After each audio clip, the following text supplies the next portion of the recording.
Hey, folks, welcome back to the show. It is, season one, episode number 2 with What the Futures podcast. It's been a lot of fun getting this off the ground, and we will have a fun week with hopefully a couple more episodes here throughout the next couple of days. Today, I've got a packed show, actually, maybe even a little longer than what I was expecting for normal length of this show. But I have two guests that have joined me this week. I've got Brett Waltz from BAMWX. He's going to give us a winter weather outlook for the Canadian prairies and across the U.S. Growing area as well. And also joining me this week, double feature, Chuck Penner with Left Field Commodities. Chuck going to give us a little bit of hope here in the canola market. He also talks lentils as well and answers a question that we received from a farmer in Northeast Alberta. I hope you guys are enjoying that intro music. I asked the editor, Jeff, to let it run a little bit longer here for episode 2. A little bit of a nod to the 80s. And again, I'm a big music buff. I'll be changing the song regularly, but I'm really enjoying this one. All right, so let's get into it in more detail. From an ag headlines point of view, would we call it a little bit of a quieter week out there? I'd say so. Generally speaking, I know that the daily corn contract traded at a 2-year low going back to September of 2021. That's not a lot of fun. We saw feed barley prices work lower here across the Canadian prairies, not really holding on, still leaking a little bit lower, and that might be having an impact on malt barley as well. If you've got barley in the bins, might be a time to, if you haven't already, make a game plan on what you're going to do there. Getting rumblings and reports that maltsters are very well covered going into maybe even to next fall now. So again, something you might want to check into there. When I looked at futures moves here for the week, this is being recorded Friday after the close. I know there was a lot of excitement here earlier yesterday, I guess, with canola futures, and even today, canola futures rallying aggressively Thursday, Friday. But I want to remind folks that even though we saw a pretty healthy bounce for Thursday, Friday, we're still trading below the high that we hit on Monday, October 30th, which was just over $700 a ton. I know that chatting with a few folks, grain buyers, especially at the crush plants, were extremely busy buying canola here the last couple of days. And I know $16 canola, it's certainly a number there that you don't want to sell below. But, we've been here a couple of times lately, and sure, the trend is lower at this time. But I just, you'll see when you hear from Chuck, he's got that quiet optimism in his voice. So that's a good sign. I'm feeling a little bit better about the canola market as well into the new year. All right. A couple of things that I wanted to cover off here for today's episode. Obviously, folks, it's been a bit of a grind on a lot of crop prices. There has been a little bit of strength or demand in some of the pulse markets. I'm talking about green peas now being reported at $17 a bushel.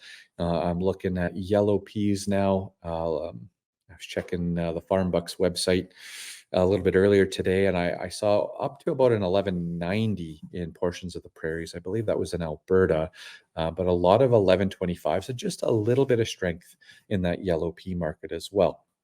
Of course, $17 green peas, pretty good for you to consider there.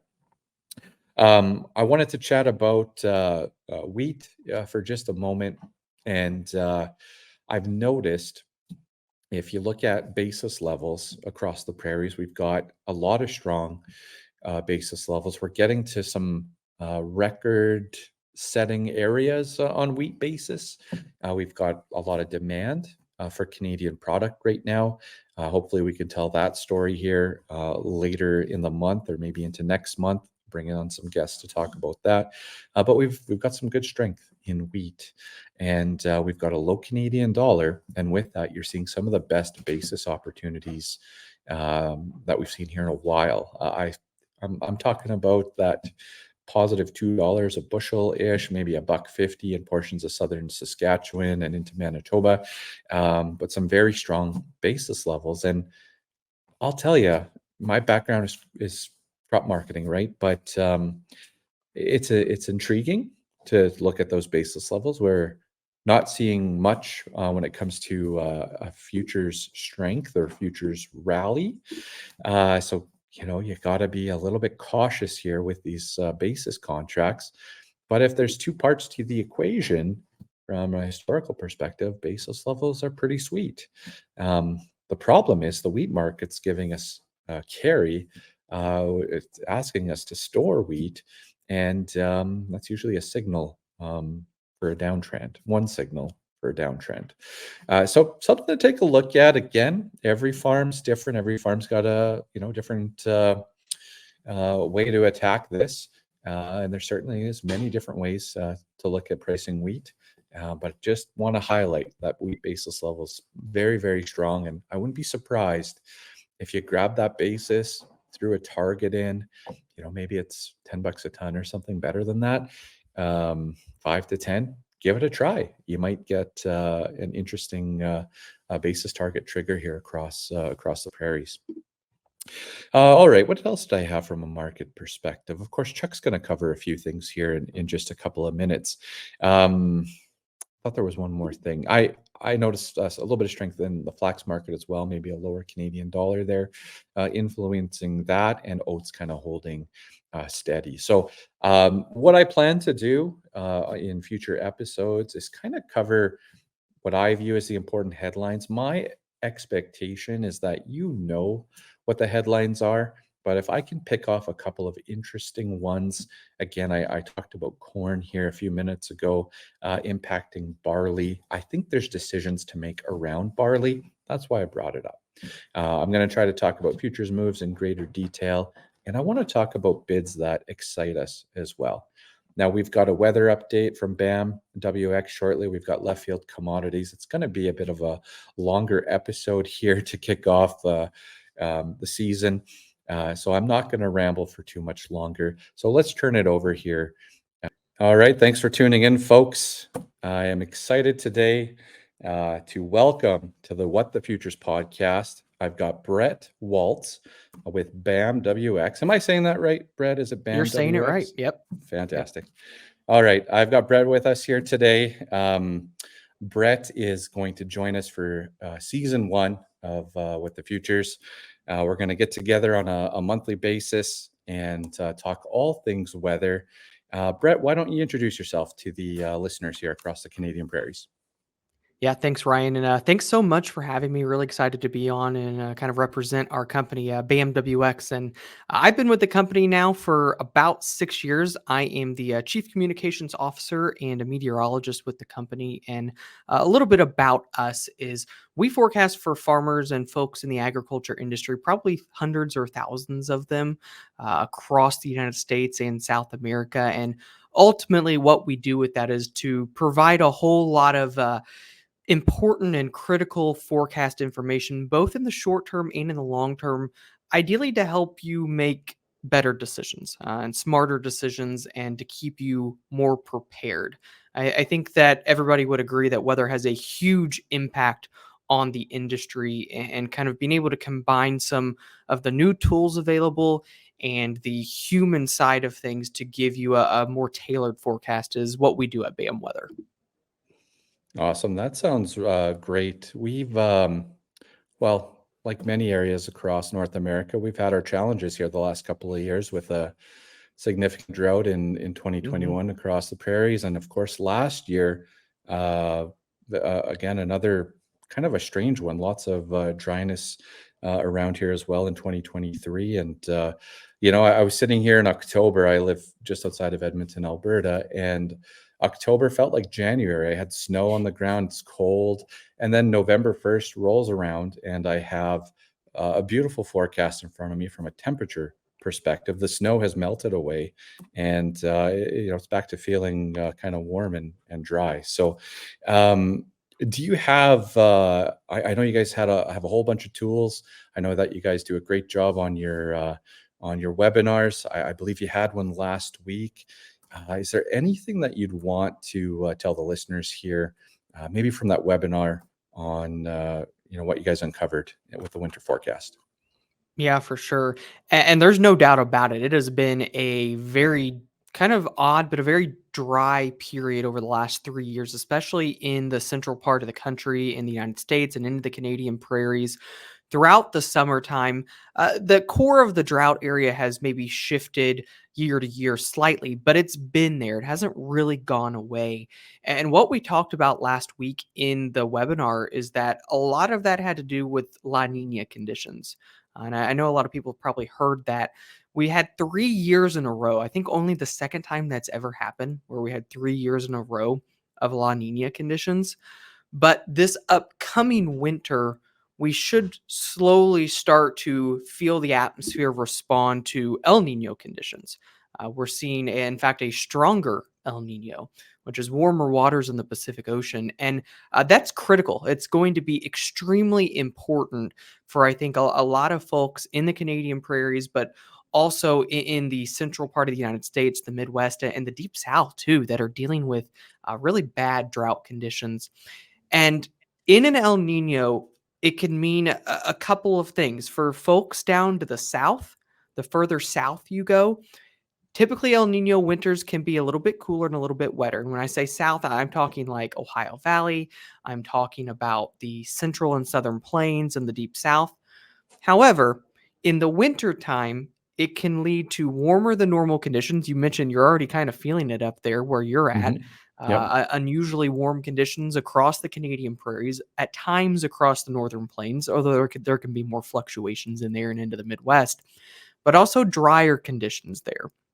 Normally, the storm track is a little bit suppressed south in an El Nino year in the winter. Now, in the summer, it's the opposite. In summer, El Nino can bring wet conditions. And so I think improvement across the southern tier of the US likely this winter, but I don't think you're necessarily replenished with a lot of snow and a lot of cold conditions across the northern tier of the US and into the Canadian prairies this winter. I think the key will be to watch, can we hang on to El Nino into next spring and summer? That would be when we would get the more widespread relief of these drought conditions further off to the north. Okay, I that's giving me a little bit of hope, hopefully, for next spring. But I know growers are certainly looking out the window and hoping to see a lot of snowfall and moisture, and maybe we'll be looking into next spring here instead. But there's some optimism there, I'd like to say or think anyway. So that's great. We have major weather, always major weather to consider here and monitor. So that's great. Again, I appreciate you coming on to the podcast. We're going to do this, at least once a month.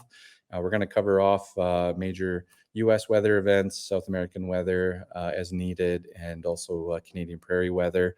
How could people get a hold of you guys if they want a more customized, um, offering? How can they get a hold of you? Yeah, so you can go to our website at bamwx.com. You can do a couple of different things. You can click the schedule a demo button, and one of our representatives will get in touch with you right away to figure out what would work best for you. Everybody's situation is a little bit different. Or you can follow us on our social media pages. We often are posting forecasts there. And then on our website as well, we'll have a little form that pops up that you can fill out to get in contact with us.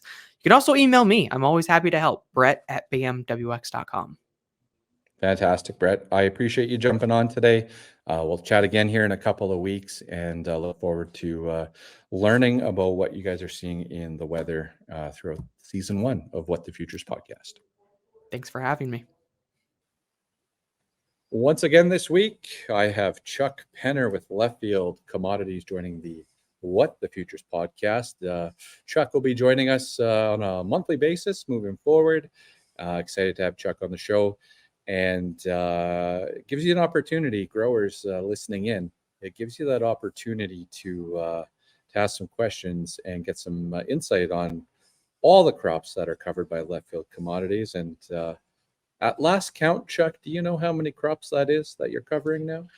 Well, More we than we three. we think about it 16, but then, do you say red lentils are different than green lentils, or Yeah. whatever. But no, six, yeah, pulses, special crops, oil seeds, small grains. We try to cover.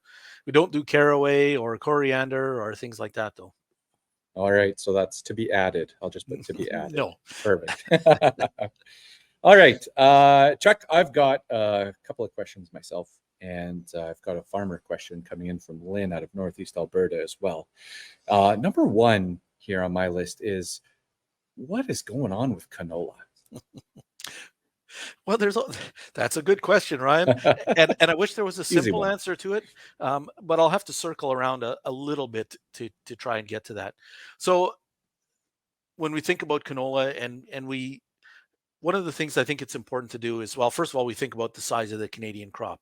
So StatsCan will come out with the next set of estimates probably in early December. That'll be the first week of December, and they'll likely add a little bit to their production. That's kind of the going hypothesis right now, anyway.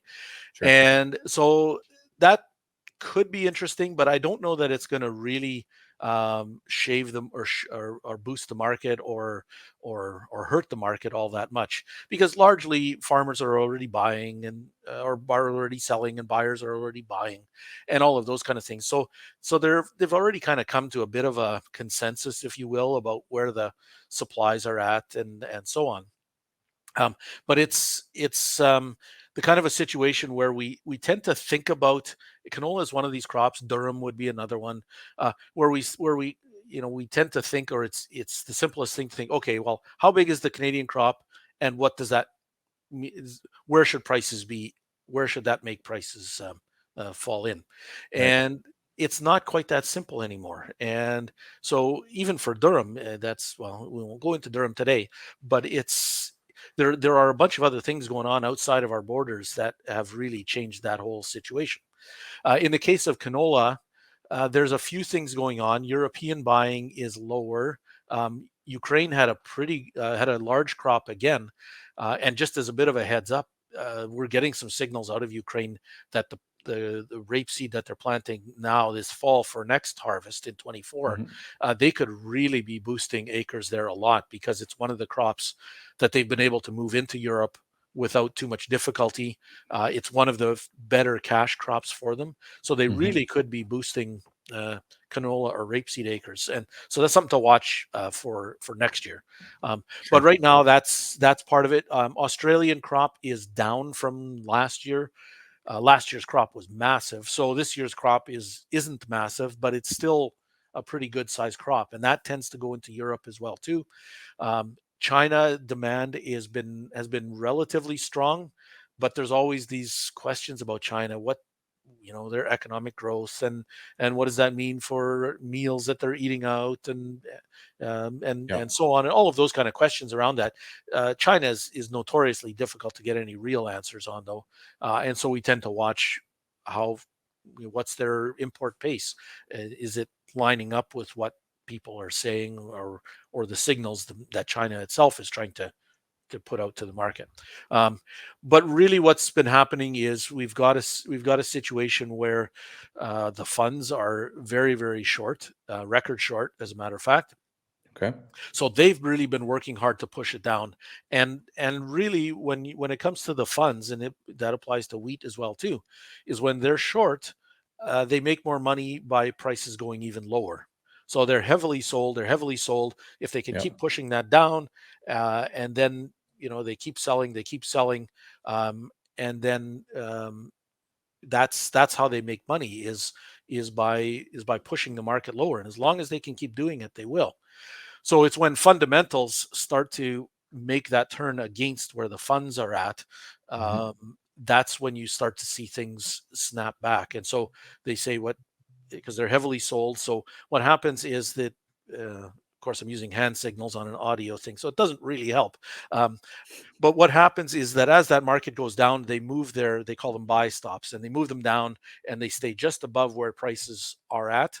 So if prices start to push up a little bit, or then they start to buy back their positions. And when they start Mhm. buying back their positions, that's when you'll see some strength. The other thing that I would probably emphasize with canola is simply the seasonal tendency of that market. Um, and so typically, I because Ryan gave me the heads up of what question he was going to ask me ahead of time, so I was able to pull up a seasonal chart on canola, and the seasonal lows are late September.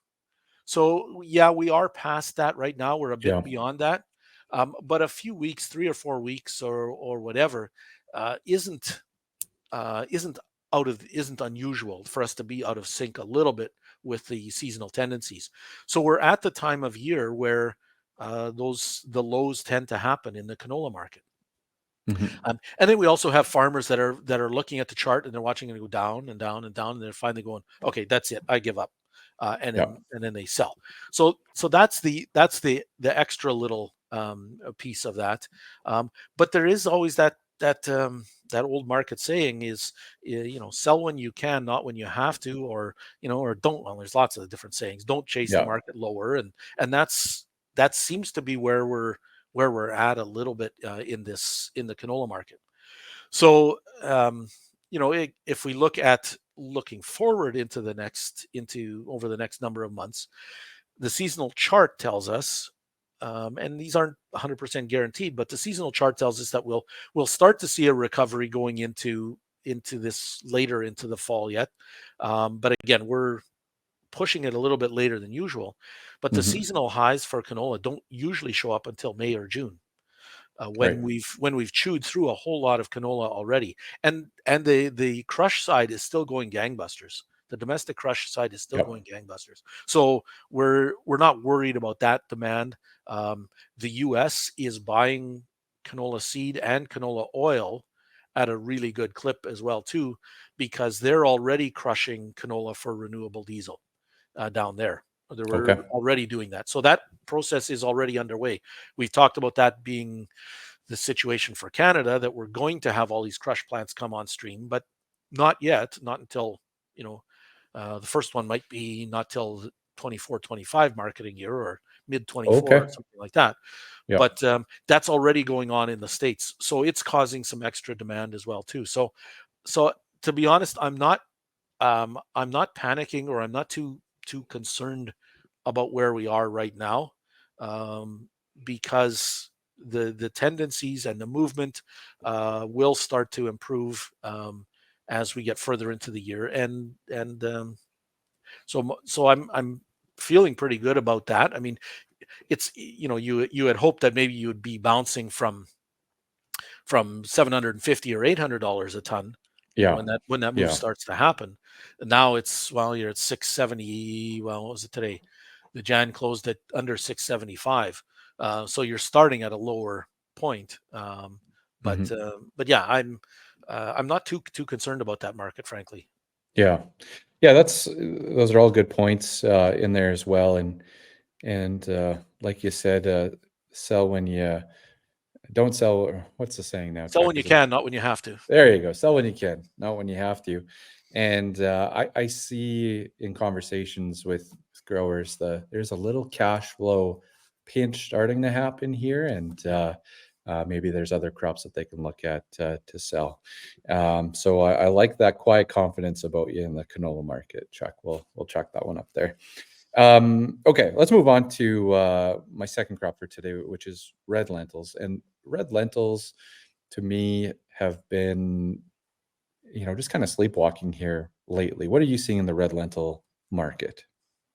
Yeah, it's been a real interesting one. I'll go back to StatsCan's acreage numbers that they put out in June. They showed a real sharp drop in red lentil acres, and so the market certainly doesn't feel that way right now.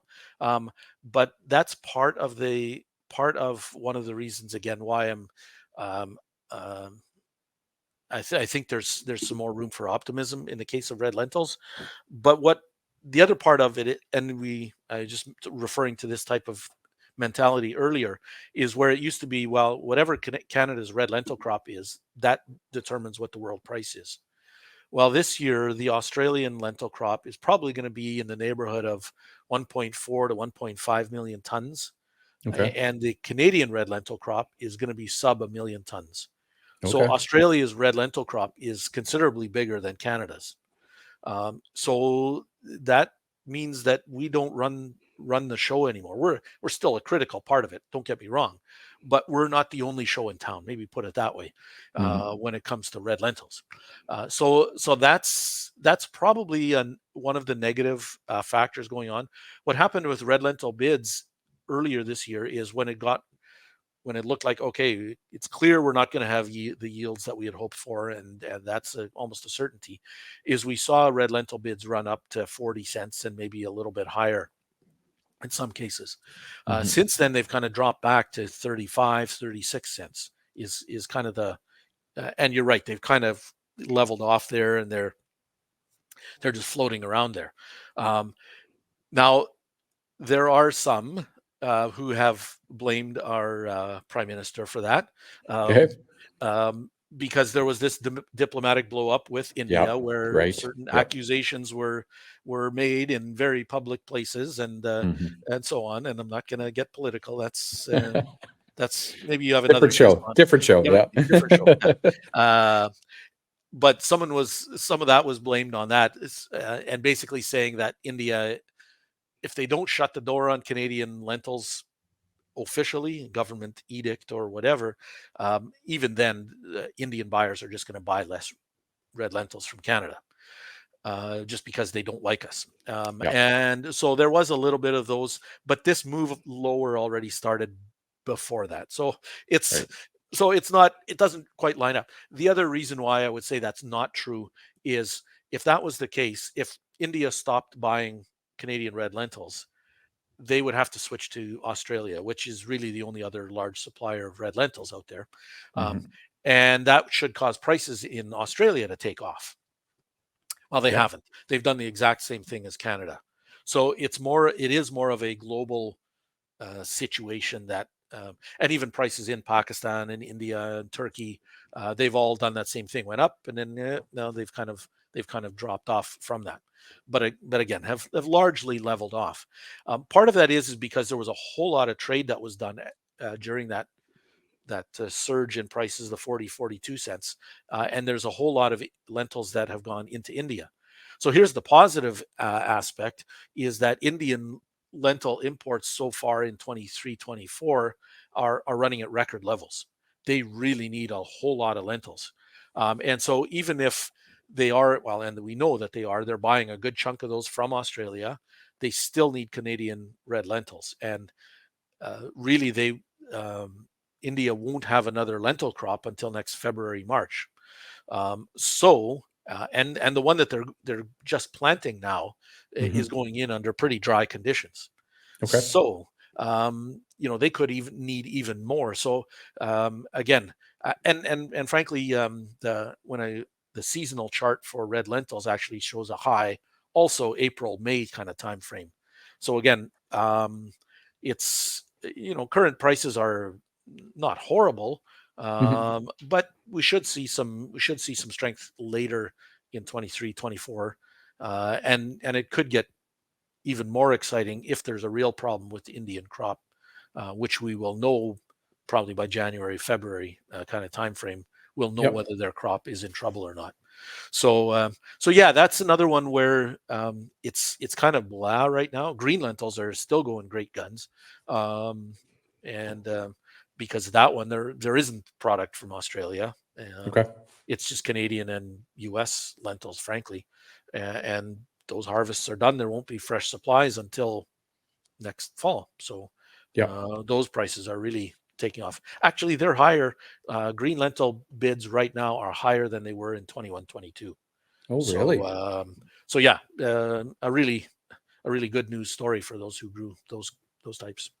Definitely. Maybe a hint for next year as well on what to plant there. Unless you're a contrarian, That's right. Because if Yeah. everybody else is growing green lentils, you want to grow something else. Anyway, that's another story. We'll grow them, we'll sell them, bank the money. All Yeah. good for next Yeah. year. Awesome. Great insight on the lentils. Last thing, I got one question here from a grower in Northeast Alberta. Lynn sent me a voicemail recording. This is sponsored by Becky and Jacob Boychuk with Pioneer Seeds. Lynn was submitting her question, gets her name entered to potentially win a bag of canola seed, which we're giving away every month to farmers that go to the website, whatthefuturespodcast.ca, and either send me a voicemail with a question, or you can even email me as well. But Lynn asks, which crop today would you sell if you're in Northeast Alberta? Which crop would you sell? And on the flip side, which crop would you hold for upside? Well, let's see. I mean, I don't know Lynn's specific crop mix, so I'll maybe take a bit of a stab at it. I mean, we've talked about canola, and we've talked about red lentils wouldn't be up there, but we've talked about some crops, and a large number of them are still just coming out of their seasonal lows. I guess maybe the question for me is. Because I'm generally friendly toward most markets, but Okay. there are some that are where the response off of the seasonal lows, so the recovery, let's say, will be pretty modest, pretty quiet, and then there'll be others where there could be some more, some real sizable gains yet before we get, or before we get to the highs. So if I think about Northeast Alberta, canola, spring wheat, maybe some oats, Yeah. peas. Barley.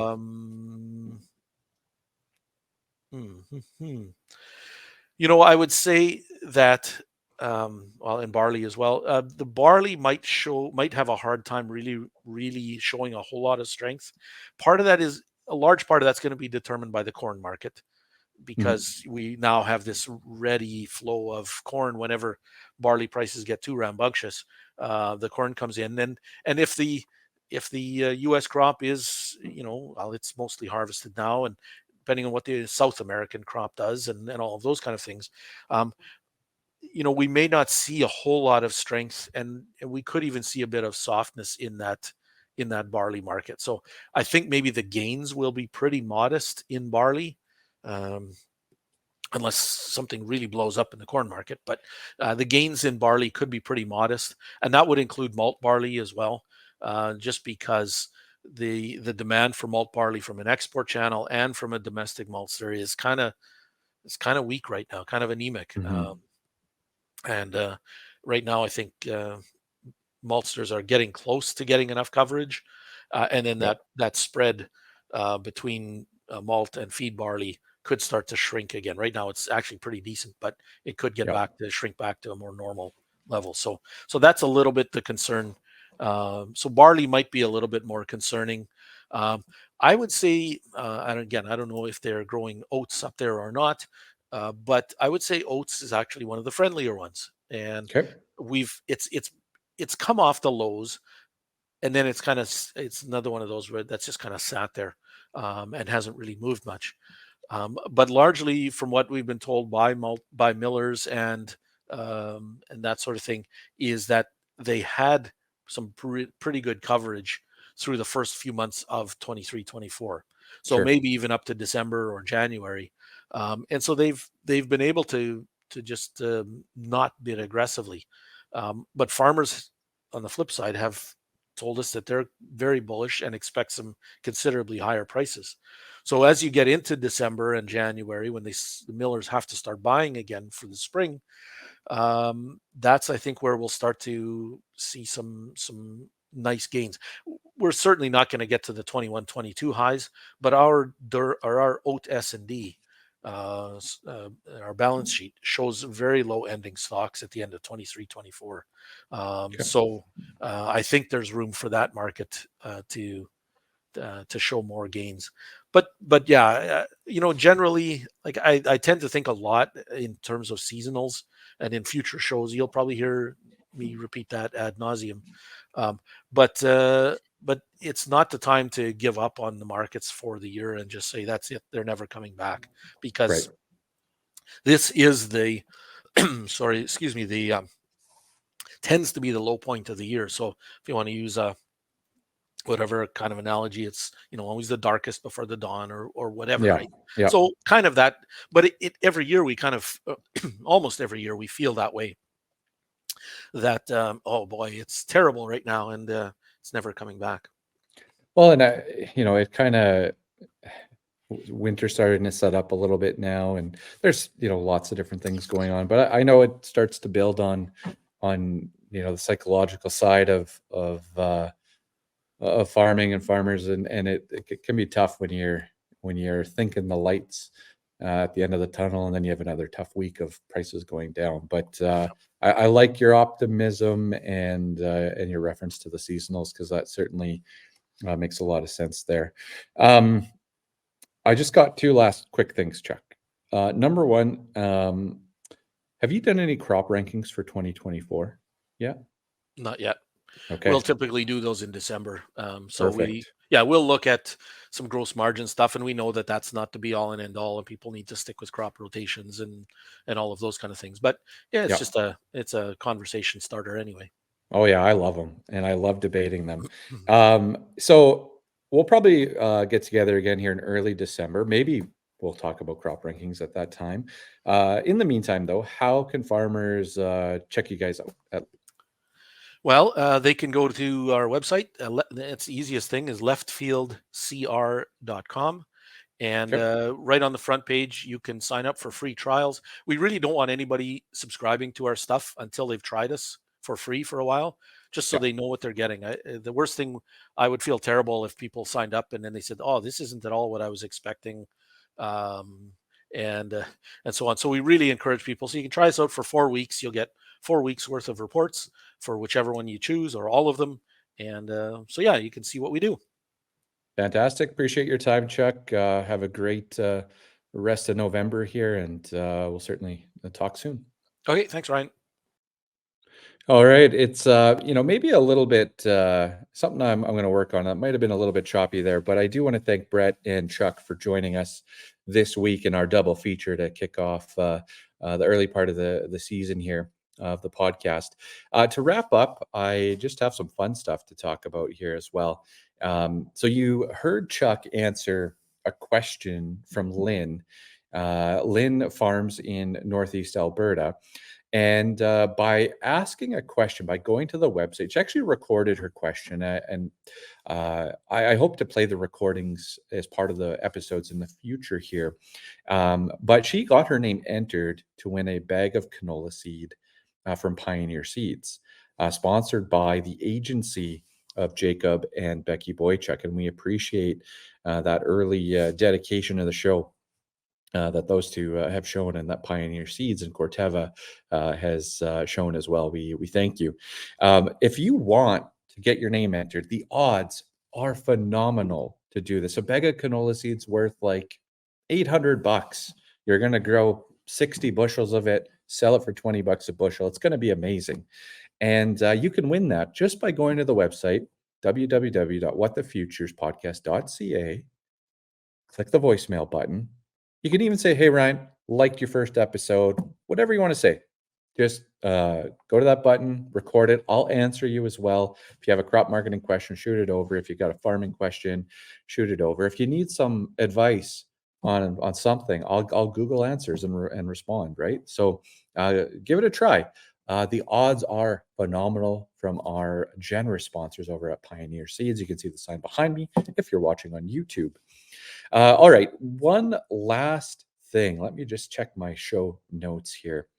Okay, we at this time to grow the show, the awareness around the show, we have another contest running, and this one is sponsored by What the Futures podcast. But we have an incredible power tool package here that we got from our friends, Yak of All Trades. They are a Milwaukee tool distributor. And so they hooked us up with all of this great stuff. I've got a 5-piece power tool kit. I'm looking at a 1/2-inch impact. I've got a grease gun behind me. I've got a propane heater.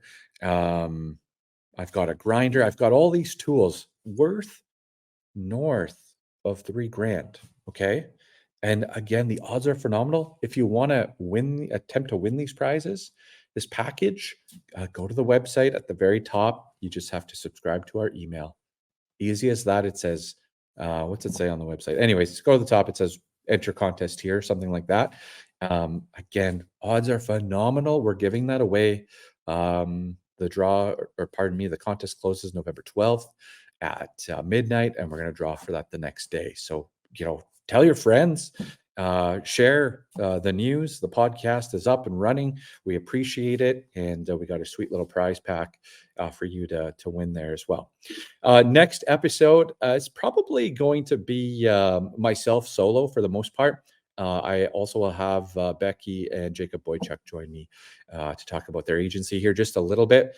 And just to get things a little bit spicy off the hop, I may have caught wind about a malt barley controversial story. I'm getting the details later on today, and hopefully they'll make them into the next episode. But something stinks in the malt barley industry here, and I'm going to see if I can find out what is going on, and hopefully I can report it back to everybody. So again, folks, my name is Ryan Denis, the host of the What the Futures podcast. It's been an absolute pleasure, and we will get another episode out to you here in short order. So take care. Look for us Friday mornings. Please subscribe wherever you find your podcasts. And heck, this might even be on YouTube as well. I don't know yet. Maybe it will be. It'd be cool if it is. Take care.